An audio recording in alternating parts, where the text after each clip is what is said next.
राज्य के पहले सम्राट एक बहुत गरीब आदमी थे जो युद्ध में सबके सामने आए और धीरे धीरे दूसरे राज्यों पर सत्ता बनाते चले गए। शांति के बाद अलग अलग उपनाम वाले शासक शाही सत्ता के लिए खतरा बन गए और यही कारण है कि हमारे पहले सम्राट ने अगले दशकों में इन रियासतों को मिटा दिया। उनके पास अपनी जमीन, सेनाएं और कर थे। वो मूल रूप से छोटे राजा थे। हमारे राज्य में पहुंचने तक उनकी शक्ति कम नहीं हुई थी और शाही सत्ता के लिए वो आज भी खतरा है। गैरी, शादी के बारे में सोचो और उसके लिए थोड़ा वक्त निकालो और मुझे जल्दी बताओ। महारानी, मैंने इसके बारे में सोचा। मेरे पास एक योजना है जो युद्ध के बिना काम कर सकती है। नाम राष्ट्र के लिए बहुत जरूरी है। गैरी के पास कोई योजना तो होगी। गैरी, अपनी योजना बताओ। महारानी, कौन है वो व्यक्ति जो पूरी सेना को किनारे कर सकता है, जो तीरों से छलनी होने के बाद भी जिंदा रहा और मौत से लड़ता है?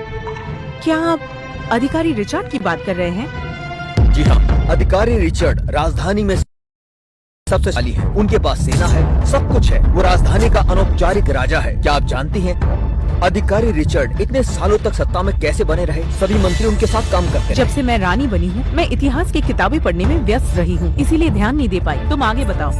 उन्होंने सभी मंत्रियों के साथ एक संगठन बनाया। अधिकारी रिचर्ड अकेले इतने शक्तिशाली नहीं है। उन्होंने खुद को भी सबसे छोटे मंत्री के साथ जोड़ दिया। अगर आप सीधी कार्रवाई करती हैं, तो ये खतरनाक हो सकता है। मेरे पास एक खास सेना है और एक मंत्री को हराना इतना मुश्किल नहीं है। महारानी, आप उनको हरा सकती हैं, लेकिन याद रहे सभी मंत्री एक परिवार की तरह होते हैं। आपकी खास सेना मजबूत जरूर है, लेकिन उनकी संख्या कम है। अगर युद्ध छिड़ जाता है तो आपको भारी नुकसान उठाना पड़ सकता है। सोच समझकर कदम उठाइएगा। क्या कोई और तरीका नहीं है तुम्हारे पास?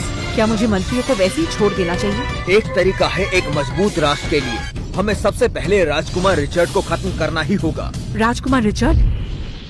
क्या ये सही होगा? अब इस वक्त उनकी ताकत हमारे मंत्रियों के परिवार से भी ज्यादा है। राजकुमार रिचर्ड को सजा मिलनी ही चाहिए। हम उनका सामना मंत्रियों के साथ मिलकर ही कर सकते हैं। क्या आप जानते हैं कि वो दरबार में क्यों नहीं आते? उनकी क्या चाल है इसके पीछे?